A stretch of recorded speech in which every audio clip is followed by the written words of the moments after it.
10 common German verbs.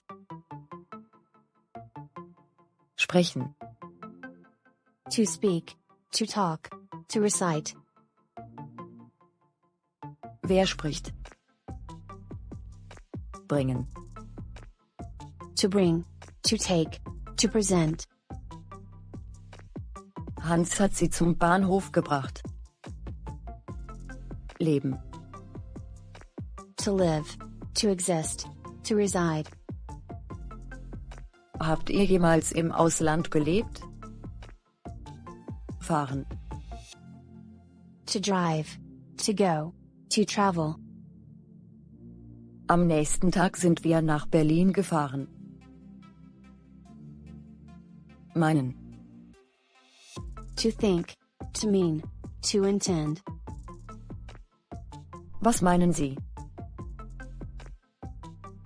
Fragen, To question, to ask, to inquire. fragen Sie jemand anderen. Kennen, To know, to be familiar with.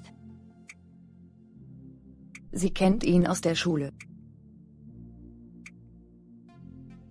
Gelten, To be valid, to be effective. der Ausweis gilt bis Juni 2021. Stellen, To place, to set, to put. stellen Sie das Buch bitte ins Bücherregal.